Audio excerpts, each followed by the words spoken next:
నమస్కారం. ETV news కి స్వాగతం. ఈనాటి ముఖ్యాంశాలు. విమాన ప్రమాదంలో మహారాష్ట్ర ఉప ముఖ్యమంత్రి అజిత్ పవార్ దుర్మరణం. జిల్లా పరిషత్ ఎన్నికల ప్రచారానికి బారామతి వెళ్తుండగా దుర్ఘటన.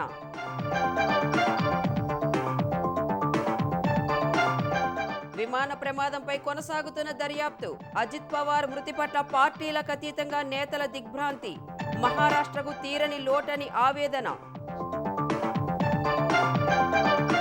హైదరాబాద్లో ప్రారంభమైన వింగ్స్ ఇండియా ప్రదర్శన. పౌర విమానయాన రంగంలో అవకాశాలను అందిపుచ్చుకోవాలని ప్రధాని పిలుపు.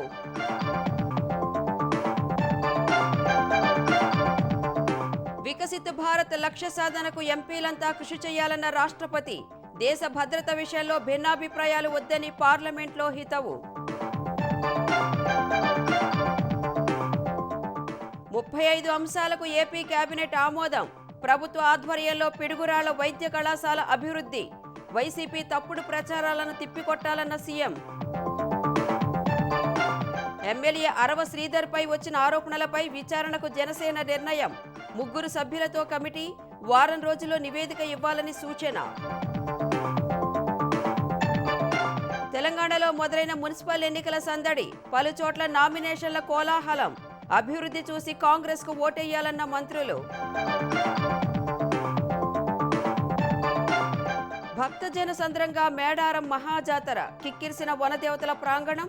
కాసేపట్లో గద్దెలపైకి సారలమ్మ, పగిడిద్దరాజు, గోవిందరాజు ఆగమనం.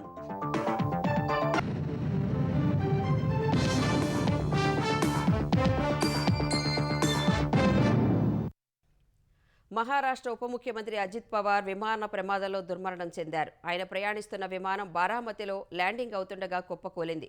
ఈ ప్రమాదంలో అజిత్ పవార్ సహా 5 మృతి చెందారు. ల్యాండింగ్ సమయంలో పొగమంచు కారణంగా వెలుతురు సరిగా లేదని పౌర విమానయాన శాఖ మంత్రి రామ్మోహన్ నాయుడు చెప్పారు. ఆ కారణంతోనే ప్రమాదం జరిగిందని ప్రాథమిక దర్యాప్తులో గుర్తించినట్లు వెల్లడించారు. మరోవైపు ప్రమాదానికి దారితీసిన పరిస్థితులపై ఏఏఐబీ విచారణ చేపట్టింది.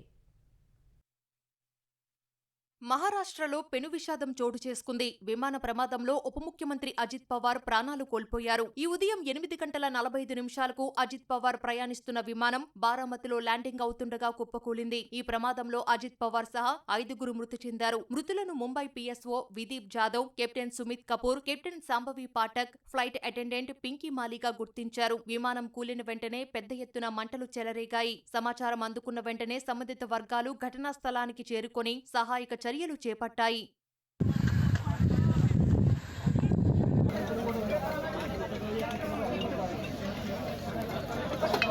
అజిత్ పవార్ బారామతిలో జిల్లా పరిషత్ ఎన్నికల ర్యాలీలో పాల్గొనేందుకు ఈ ఉదయం 8 గంటలకు ముంబై నుంచి చార్టర్డ్ విమానంలో బయలుదేరారు. కొద్దిసేపటికే విమానంలో సాంకేతిక సమస్య తలెత్తింది. ఉదయం 8:45 విమానం రాడార్ నుంచి అదృశ్యమైంది. ఆ సమయంలో పూణే, బారామతి ప్రాంతాన్ని దట్టమైన పొగమంచు కమ్మేసింది. కొండ ప్రాంతంలో ప్రయాణిస్తున్న క్రమంలో విమానాన్ని ల్యాండ్ చేసేందుకు పైలట్ ప్రయత్నించారు. అది సాధ్యం కాకపోవడంతో కాసేపటికి మరోసారి ప్రయత్నించారు. ఎమర్జెన్సీ ల్యాండింగ్ సమయంలో బండరాయిని ఢీకొట్టడం వల్ల విమానం నుంచి భారీగా మంటలు చెలరేగాయి. రన్వేకు అతి సమీపంలోనే విమానం కూలిపోగా ప్రమాద తీవ్రతకు 2 ముక్కలైనట్లు తెలుస్తోంది. ఈ ప్రమాదంలో అజిత్ పవార్ సహా విమానంలోని అందరూ దుర్మరణం చెందినట్లు డీజీసీఏ ధృవీకరించింది.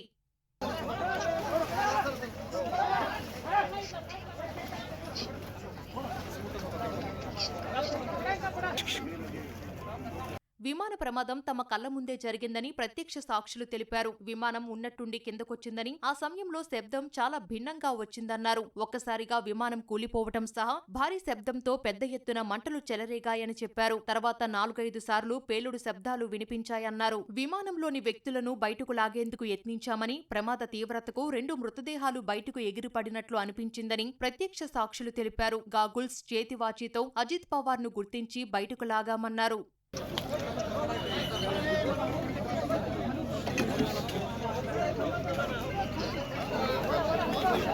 విమాన ప్రమాదంపై aircraft accidental investigation bureau AAIB విచారణ చేపట్టింది. ప్రమాద స్థలాన్ని ఏఏఐబీ డైరెక్టర్ జనరల్ సహా ఉన్నతాధికారులు పరిశీలించారు. విమాన శకలాలతో పాటు ఇతర సాంకేతిక ఆధారాల్ని సేకరించారు. బ్లాక్ బాక్స్, ఫ్లైట్ డేటా, సాంకేతిక లోపాలపై దృష్టి సారించినట్లు అధికారులు తెలిపారు. అజిత్ ప్రయాణించిన ఢిల్లీకి చెందిన విఎస్ఆర్ విమానయాన సంస్థ కార్యాలయంలోనూ తనిఖీలు నిర్వహించారు. సంస్థ లాగ్బుక్లు, రెగ్యులేటర్ ఆడిట్లను పరిశీలించారు. విమానానికి చివరి నియంత్రణ ఆడిట్ను డీజీసీ డీజీసీఏ 2025 ఫిబ్రవరిలో నిర్వహించినట్లు తెలిసింది. ఎలాంటి లెవెల్ 1 లోపాలను అప్పుడు గుర్తించలేదు. ఈ విమానానికి air worthiness review certificate 2026 September 14 వరకు చెల్లుబాటులో ఉన్నట్లు అధికారులు తెలిపారు.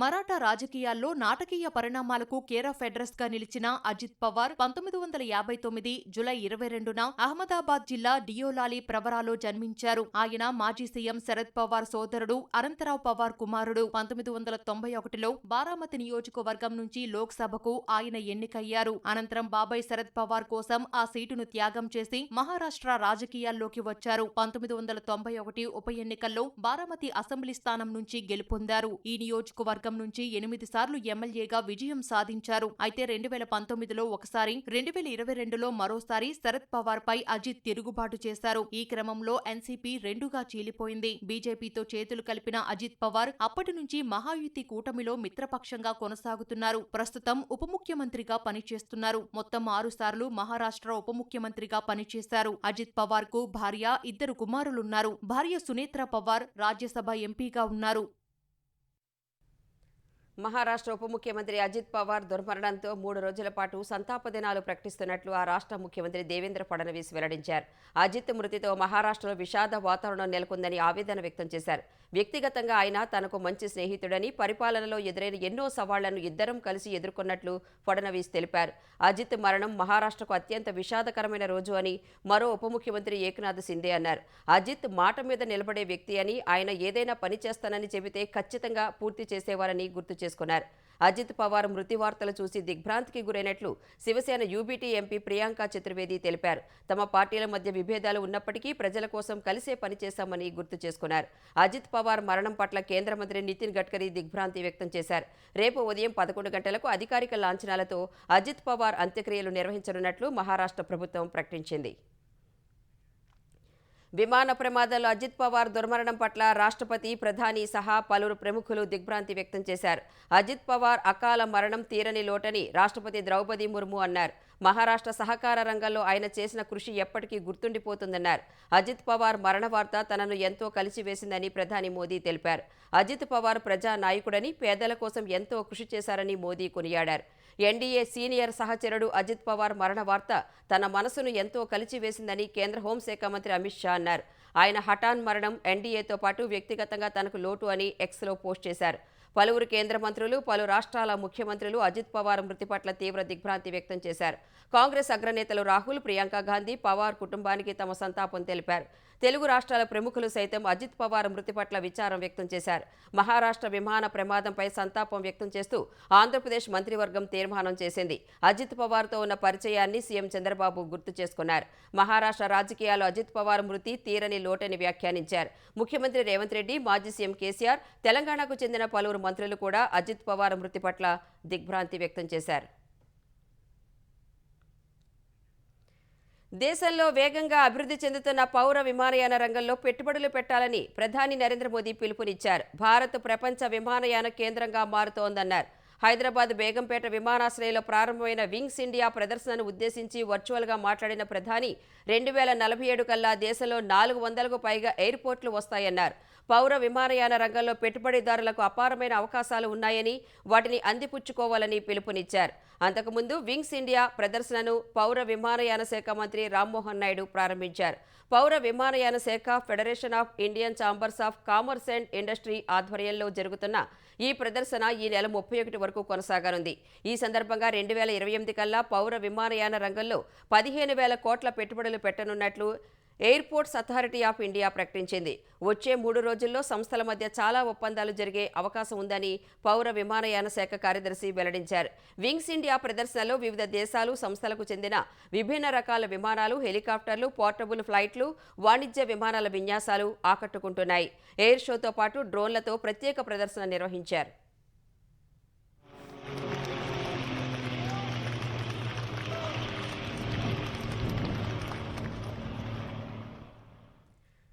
వికసిత భారత్ లక్ష్య సాధనలో ఎదురయ్యే సవాళ్లను పరిష్కరించే విషయంలో పార్లమెంటు సభ్యులంతా ఐక్యంగా ఉండాలని రాష్ట్రపతి ద్రౌపది ముర్ము కోరారు. స్వదేశీ మంత్రాన్ని పెద్ద ఎత్తున ముందుకు తీసుకువెళ్లేలా కృషి చేయాలని పిలుపునిచ్చారు. జాతీయ భద్రతా విషయంలోనూ రాజకీయాలకు అతీతంగా వ్యవహరించాలని పార్లమెంటు బడ్జెట్ సమావేశాల ప్రారంభ ప్రసంగంలో సూచించారు. వికసిత భారత్ లక్ష్య సాధన దిశలో ప్రభుత్వం సంస్కరణల జోరు కొనసాగిస్తుందని చెప్పిన రాష్ట్రపతి 2047 నాటికి అభివృద్ధి చెందిన దేశంగా నిలిపేందుకు ఆర్థిక, సామాజిక పరమైన చర్యలు చేపడుతుందని పేర్కొన్నారు.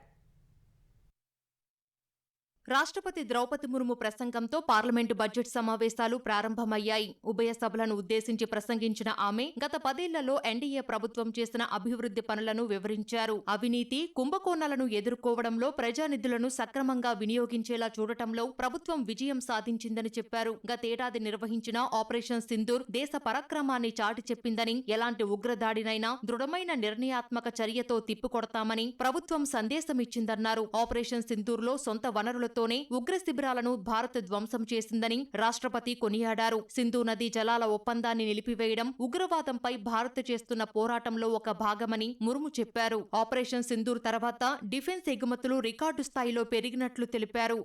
ऑपरेशन सिंदूर से विश्व ने भारतीय सेना का शौर्य और पराक्रम देखा। देश ने अपने संसाधनों के बल पर आतंकियों के अड्डे को ध्वस्त कर दिया है। सरकार ने बड़ा संदेश दिया है कि भारत पर किसी भी आतंकी हमले का जवाब दृढ़ और निर्णायक होगा। देश की रक्षा व्यवस्था को और मजबूत बनाने के लिए मिशन सुदर्शन चक्र पर भी काम हो रहा है। माननीय सदस्यगण, मेरी सरकार की नीतियों के अनुरूप सुरक्षा बलों ने माओवादी आतंक पर भी निर्णायक कार्रवाई की है। వెనుకబడిన వర్గాల సంక్షేమమే కేంద్ర ప్రభుత్వ ప్రథమ ప్రాధాన్యమన్న రాష్ట్రపతి గత 10 ఏళ్లలో 25 కోట్ల మందిని పేదరికం నుంచి విముక్తి కల్పించిందన్నారు. ఆయుష్మాన్ భారత్ పథకం కింద గత ఏడాది 2.5 కోట్ల మందికి ఉచిత చికిత్స లభించిందన్నారు. వివిధ సంక్షేమ పథకాల ద్వారా మహిళల సాధికారత కోసం ప్రభుత్వం కృషి చేస్తోందని తెలిపారు. వికసిత్ భారత్ కు రైతులు సుసంపన్నం కావడం కీలకమని చెప్పారు. గ్రామీణ ఉపాధి కల్పన కోసం వీబీజీ రామ్జీ చట్టాన్ని తీసుకువచ్చామన్న ఆమె దీని ద్వారా ఏడాదికి 125 రోజులు పని కల్పిస్తామన్నారు. ఈ సందర్భంగా చట్టానికి వ్యతిరేకంగా నినాదాలు చేసిన విపక్షాలు వెనక్కి తీసుకోవాలని డిమాండ్ చేశాయి. माननीय सदस्यगण, बाबा साहेब अम्बेडकर ने हमेशा समानता और सामाजिक न्याय पर जोर दिया है। हमारे संविधान भी हमें यही प्रेरणा देता है। सच्चा सामाजिक न्याय यानी देश के हर नागरिक को उसका पूरा हक मिले, बिना किसी भेदभाव से मिले। सरकार के तीसरे कार्यकाल में गरीबों को सशक्त करने के लिए अभियान और तेजी से आगे बढ़ा है। पिछले एक दशक में गरीबों के 4 करोड़ पक्के घर बने। जल जीवन मिशन के 5 वर्षों में 12.5 करोड़ नए परिवारों तक पाइप से पानी पहुंचाया गया है।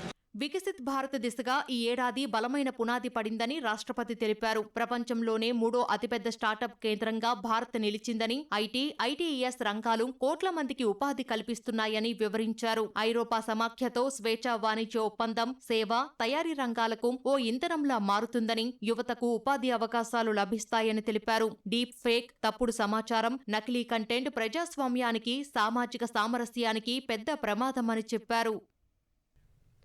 పల్నాడు జిల్లా పిడుగురాళ్ల వైద్య కళాశాలను ప్రభుత్వ ఆధ్వర్యంలో అభివృద్ధి చేసే ప్రతిపాదన సహా 35 కీలక నిర్ణయాలను ఆంధ్రప్రదేశ్ మంత్రివర్గం ఆమోదించింది. సచివాలయంలో సీఎం చంద్రబాబు అధ్యక్షతన సమావేశమైన మంత్రివర్గం పెట్టుబడులు పెట్టే పలు సంస్థలకు భూములు కేటాయింపునకు ఆమోదముద్ర వేసింది. చిత్తూరు జిల్లా పలమనేరులోని లైవ్ స్టాక్ రీసెర్చ్ స్టేషన్కు చెందిన 33 ఎకరాల భూమిని ఎస్వి వెటర్నరీ యూనివర్సిటీ నుంచి పలమనేరు వ్యవసాయ మార్కెట్ కమిటీకి బదలాయింపునకు అనుమతించింది. పిడుగురాళ్లలో 100 ఎంబీబీఎస్ సీట్లతో కొత్త మెడికల్ కాలేజ్ ఏర్పాటుకు ఇచ్చిన ఉత్తర్వులు సమ్మతి తెలిపింది. పడకల సంఖ్యను 330 నుంచి 420కి పెంచేందుకు అంగీకరించింది. 837 పోస్టుల మంజూరుకు ఆమోదించింది. కృష్ణపట్నం పోర్ట్ అభివృద్ధి కోసం అటవీ శాఖ నుంచి తీసుకున్న 1033 ఎకరాల భూమికి ప్రత్యామ్నాయంగా అంతే భూమిని నెల్లూరు జిల్లాలోని వివిధ ప్రాంతాల్లో కేటాయించడానికి కేబినెట్ సమ్మతి వ్యక్తం చేసింది. అమరావతిలో రైతులకు ఇచ్చిన వీధిపోటు ఉన్న ప్లాట్ల కేటాయింపును రద్దు చేసింది. రాజధానిలో తల్లిదండ్రులు కోల్పోయిన పిల్లలకు నెలకు 5,000 పింఛన్ ఇవ్వాలని నిర్ణయం తీసుకుంది. టిడ్కో ఇళ్ల కోసం హడ్కో 4,451 కోట్ల టర్మ్ లోన్ పొందేందుకు ఏపీ టిడ్కోకు ప్రభుత్వ హామీకి అంగీకరించింది. క్లీన్ ఎనర్జీ పాలసీ ప్రకారం రిలయన్స్ ఇండస్ట్రీస్కు భూములు లీజుకు ఇచ్చేందుకు కేబినెట్ ఆమోదం తెలిపింది. చేసిన తప్పుల్ని ఎదుటివారిపై రుద్దటం వైసీపీ సహజ నైజమని సీఎం చంద్రబాబు విమర్శించారు. వైసీపీ నేర ప్రవృత్తి విషయంలో మంత్రులంతా అప్రమత్తంగా ఉండాలని చెప్పారు. మంత్రివర్గ భేటీ అనంతరం మంత్రులతో చర్చించిన సీఎం ప్రతి రాజకీయ సబ్జెక్టుపైన సిద్ధం కావాలని సూచించారు. పార్టీ నేతలు కూడా సబ్జెక్టుపై మాట్లాడాలని చెప్పారు. టీటీడీ కల్తీ నెయ్యి వ్యవహారంలో వైసీపీ నేతలు అడ్డంగా దొరికారని మంత్రులు సీఎంతో అన్నారు. రసాయనాలతో తయారైన పదార్థాన్ని నెయ్యిగా చెబుతూ శ్రీవారి లడ్డూలో వాడటాన్ని మంత్రులు తప్పుపట్టారు. తప్పు చేసిన వైవి సుబ్బారెడ్డి తన పేరు తొలగించాలంటూ కోర్టును ఆశ్రయించిన అంశం ప్రస్తావించారు. సుబ్బారెడ్డి పీఏకు డబ్బు చేరిన విషయం కూడా బయటపడిందన్నారు. జంతు అవశేషాలు కూడా రసాయనాలతో తయారు చేసిన కల్తీ నెయ్యిలో ఉన్నట్లు నివేదికలో ఉన్నట్లు తెలుస్తోందని చెప్పారు. కోర్టు నుంచి నివేదిక వచ్చాక చివరి 10 పేజీలను మంత్రులంతా అధ్యయనం చేయాలని సీఎం సూచించారు. వాస్తవాలన్నీ ప్రజల ముందు పెట్టి వైసీపీ కుట్రల్ని తిప్పికొట్టాలని దిశానిర్దేశం చేశారు. మరోవైపు వైసీపీ నేతలకు అవకాశం దొరికితే తల్లిపాలు కూడా కల్తీ చేయగల ఘనులని మంత్రి డోలా శ్రీ బాలవీరాంజనేయ స్వామి ధ్వజమెత్తారు. జగన్ హయాంలో చేసిన కల్తీ నెయ్యి వ్యవహారంలో వాస్తవాలు త్వరలోనే బయటకు వస్తాయని చెప్పారు. జగన్మోహన్ రెడ్డి కావచ్చు, వాళ్ళ నాయకులు కావచ్చు, తప్పు చేస్తారు, ఎదుటి వాళ్ళ మీద నిందలేస్తారు. తిరుపతిలో లడ్డులు కల్తీ నెయ్యితో చేయటం వాళ్ళ ప్రభుత్వంలో ఉన్నప్పుడే అసలు పాలు లేకుండానే నెయ్యిని వాళ్ళు చేసినట్టుగా మనకున్నటువంటి సమాచారం రిపోర్టులో నిర్ధారణ అయినట్టుగా తెలుస్తా ఉంది. యానిమల్కి సంబంధించినటువంటి కూడా ఉన్నట్టు మనకి బయట నుంచి వార్త వస్తున్నాయి. ఆఖరికి తల్లి పాలను కూడా కల్తీ చేయగలిగినటువంటి సమర్థులు మీరు. దొంగే దొంగ అని చెప్పి మాట్లాడేటువంటి వాళ్ళు మీరు. మొన్న ఒక రెప్పక కళ్ళు మూస్తే 2 ఏళ్ళు అయ్యి, ఇంకొకసారి కళ్ళు రెప్పలు కొడితే 3 ఏళ్ళు అయ్యాయి. మరి అమ్మలో బతుకుతున్నావు. నువ్వు ఎన్ని రెప్పపాట్లు కొట్టినా ప్రజలు మాత్రం గమనించి నీకు తగిన బుద్ధి చెప్పారు. తెలంగాణలో పురపాలిక ఎన్నికల నామినేషన్ల స్వీకరణ సందడి నెలకొంది. తొలి రోజు 890 మంది అభ్యర్థులు 902 నామినేషన్లు దాఖలు చేశారు. నామినేషన్లు దాఖలు చేసిన వారిలో 382 మంది కాంగ్రెస్ అభ్యర్థులు, 258 మంది బీఆర్ఎస్, 169 మంది బీజేపీకి చెందిన వారు ఉన్నారు. నామినేషన్లు స్వీకరించేందుకు అధికారులు ప్రత్యేక కౌంటర్లను ఏర్పాటు చేశారు. అభ్యర్థులు దరఖాస్తు పత్రంతో పాటు అవసరమైన ధృవపత్రాలు జత చేసి సరిచూసుకోవాలని అధికారులు సూచించారు. పలు జిల్లాల్లోని నామినేషన్ కేంద్రాలను కలెక్టర్లు, ఇతర ఉన్నతాధికారులు సందర్శించి తగు సూచనలు చేశారు. నామినేషన్ కేంద్రాల్లో ఏర్పాట్లు, హెల్ప్ డెస్క్లను పరిశీలించి ప్రక్రియ సజావుగా నిర్వహించాలని రిటర్నింగ్ అధికారులకు ఆదేశాలిచ్చారు. సమస్యాత్మక ప్రాంతాల్లో పోలీసులు పటిష్ట బందోబస్తు ఏర్పాటు చేశారు. ఈ నెల 30 వరకు నామినేషన్ల స్వీకరణ ప్రక్రియ కొనసాగనుంది. 31న అభ్యర్థుల నామినేషన్లను అధికారులు పరిశీలించనున్నారు. ఫిబ్రవరి 3న నామినేషన్ల ఉపసంహరణకు గడువు నిర్దేశించారు. నామినేషన్లకు తక్కువ సమయం ఉండటంతో ప్రధాన పార్టీల ఆశావాహులు టికెట్ కోసం ప్రయత్నాలు ముమ్మరం చేశారు. తెలంగాణ మున్సిపల్ ఎన్నికల్లో కాంగ్రెస్ సత్తా చాటుతుందని మంత్రులు ధీమా వ్యక్తం చేశారు. ప్రభుత్వం అమలు చేస్తున్న సంక్షేమ పథకాలను వివరిస్తూ ఓట్లు అడగాలని మున్సిపల్ ఎన్నికల సన్నాహక సమావేశాల్లో పార్టీ శ్రేణులకు దిశానిర్దేశం చేశారు. ఫిబ్రవరి 3 నుంచి సీఎం రేవంత్ రెడ్డి మున్సిపల్ ఎన్నికల ప్రచారంలో పాల్గొంటారని టీపీసీసీ వర్గాలు తెలిపాయి. పెద్దపల్లి పార్లమెంటు పరిధిలో మున్సిపాలిటీ ఎన్నికల ఇన్ఛార్జ్ మంత్రి జూపల్లి కృష్ణారావు, మంచిర్యాల ఎమ్మెల్యే ప్రేమ్ సాగర్ రావుతో సమావేశమయ్యారు. పెద్దపల్లి పార్లమెంట్లోని 10 మున్సిపాలిటీలను కాంగ్రెస్ కైవసం చేసుకుంటుందని జూపల్లి విశ్వాసం వ్యక్తం చేశారు. కరీంనగర్, హుస్నాబాద్లో నిర్వహించిన సమావేశంలో జిల్లా ఇన్ఛార్జ్ మంత్రి తుమ్మల నాగేశ్వరరావుతో కలిసి మంత్రి పొన్నం ప్రభాకర్ పాల్గొన్నారు. పుర ఎన్నికల్లో కాంగ్రెస్ సత్తా చాటాలని శ్రేణులకు దిశానిర్దేశం చేశారు. ఖమ్మం జిల్లా మదిర సమావేశంలో పాల్గొన్న ఉప ముఖ్యమంత్రి బట్టి విక్రమార్క అత్యధిక మున్సిపాలిటీలను గెలుస్తామని ధీమా వ్యక్తం చేశారు. ఎన్నికల్లో ఇతర పార్టీలతో పొత్తుపై టీపీసీసీ చర్చలు జరిపి నిర్ణయం తీసుకుంటుందని బట్టి తెలిపారు. ఆసియాలోనే అతిపెద్ద గిరిజన జాతరగా పేరొందిన మేడారం సమ్మక్క సారలమ్మ జాతర భక్తజన సంద్రంగా మారింది. నేటి నుంచి ఈ నెల 31 వరకు వైభవంగా జరిగే మహాజాతరకు తెలంగాణ, ఆంధ్రప్రదేశ్ సహా ఇతర రాష్ట్రాల నుంచి భక్తులు భారీగా తరలివస్తున్నారు. భక్తులు జంపన్న వాగులో పుణ్యస్నానాలు చేసి అమ్మవార్లకు మొక్కులు చెల్లిస్తున్నారు. ఇవాళ కన్నెపల్లి నుంచి సారలమ్మను ఆదివాసీ పూజారులు గద్దెలపైకి తీసుకొస్తున్నారు. కన్నెపల్లిలోని ఆలయంలో ఆదివాసీ సంప్రదాయం ప్రకారం సారలమ్మకు పూజలు చేసిన తర్వాత అమ్మవారిని మేడారం తీసుకొస్తున్నారు. గంగారం మండలం పూనగొండ్ల నుంచి నిన్న బయలుదేరిన పగిడిద్దరాజు, ఏటూరు నాగారం మండలం కొండాయి నుంచి బయలుదేరిన గోవిందరాజు కన్నెపల్లి నుంచి వస్తున్న సారలమ్మ జంపన్నవాగు వద్ద కలుసుకుంటారు. అక్కడి నుంచి ముగ్గురు వనదేవతలు గద్దెలపైకి చేరుకుంటారు. నిన్న సాయంత్రమే జంపన్నను కన్నెపల్లి నుంచి జంపన్నవాగు ఒడ్డుకు తీసుకొచ్చి ప్రతిష్ఠించారు.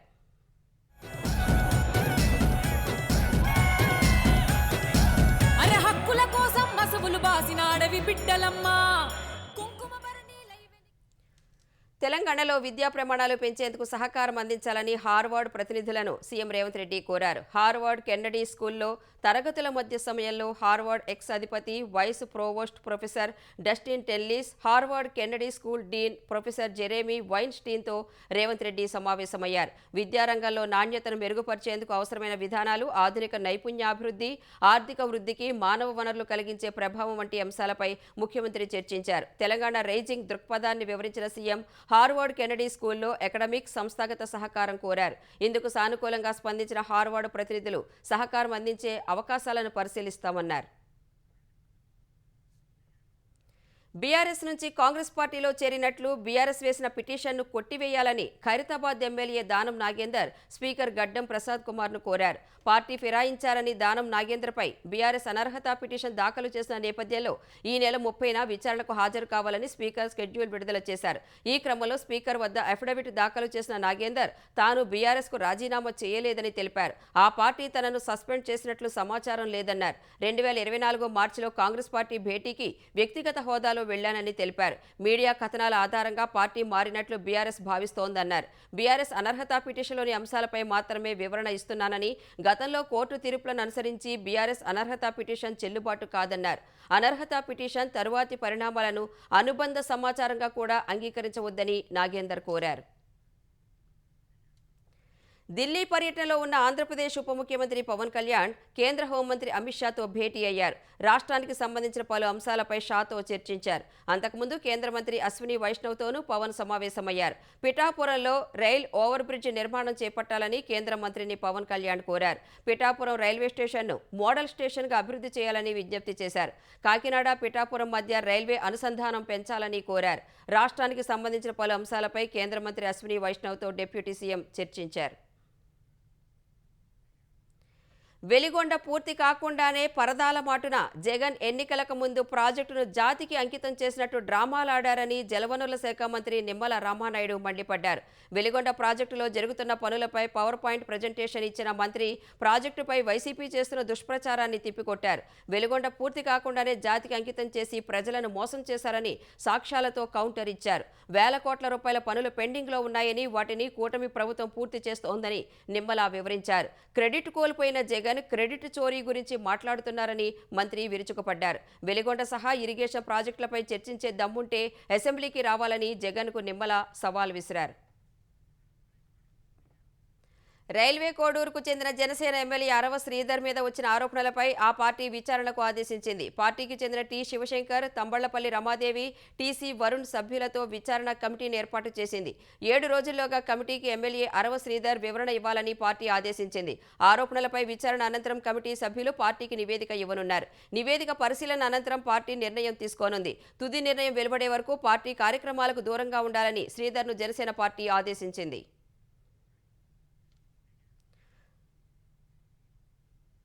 ప్రేమ పెళ్లికి ఒప్పుకోవడం లేదని తల్లిదండ్రులకు కన్న కూతురే ఓవర్డోస్ మత్తు ఇంజెక్షన్ ఇచ్చి వారిని హతమార్చిన ఘటన వికారాబాద్ జిల్లా బంట్వారం మండలం యాచారంలో జరిగింది. యాచారంకు చెందిన నక్కలి దశరథ్, లక్ష్మీలకు 3 కుమార్తెలు, 1 కుమారుడు ఉన్నారు.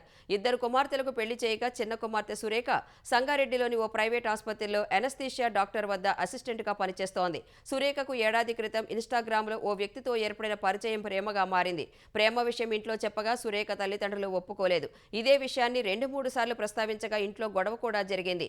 ఈ క్రమంలో తల్లిదండ్రులు ఉంటే ప్రేమ పెళ్లి చేసుకోనివ్వరని భావించిన సురేఖ వారికి ఓవర్డోస్ మత్తు ఇంజెక్షన్ ఇవ్వగా ఇద్దరు గుండెపోటుతో చనిపోయారు. అనంతరం సోదరుడు అశోక్కు ఫోన్ చేసి తల్లిదండ్రులు స్పృహ తప్పి పడిపోయారని చెప్పింది. అనుమానంతో సోదరుడు పోలీసులకు ఫిర్యాదు చేయగా విచారణలో సురేఖే వారిని చంపినట్లు నిర్ధారణ అయింది. నిందితురాల్ని అదుపులోకి తీసుకున్న పోలీసులు రిమాండ్కు తరలించారు. భారత్, ఐరోపా సమాఖ్య మధ్య చరిత్రాత్మక స్వేచ్ఛా వాణిజ్య ఒప్పందంపై సానుకూల దృక్పథంతో దేశీయ స్టాక్ మార్కెట్లు వరుసగా 2వ సెషన్లో లాభాలు నమోదు చేశాయి. గత సెషన్లో 320 పాయింట్లు పెరిగిన సెన్సెక్స్ ఇవాళ మరో 487 పాయింట్లు ఎగబాకింది. ఉదయం 81,892 పాయింట్ల వద్ద బీఎస్ఈ సూచీ ప్రారంభమైంది. మొదట్లో కొనుగోళ్ల మద్దతుతో 82,504 పాయింట్ల గరిష్ట స్థాయికి చేరింది. ఈ దశలో మదుపర్లు లాభాల స్వీకరణకు మొగ్గుచూపగా సెన్సెక్స్ ఒడిదుడుకులకు లోనైంది. ఈ క్రమంలో 81,815 పాయింట్ల కనిష్ట స్థాయికి పడిపోయింది. అయితే చివరి గంటలో మదుపర్లు మరోసారి కొనుగోళ్లు జరపడం వల్ల నష్టాలను అధిగమించిన సెన్సెక్స్ 82,345 పాయింట్ల వద్ద స్థిరపడింది. జాతీయ స్టాక్ ఎక్స్చేంజి సూచీ నిఫ్టీ 167 పాయింట్లు పెరిగి 25,343 వద్ద ముగిసింది.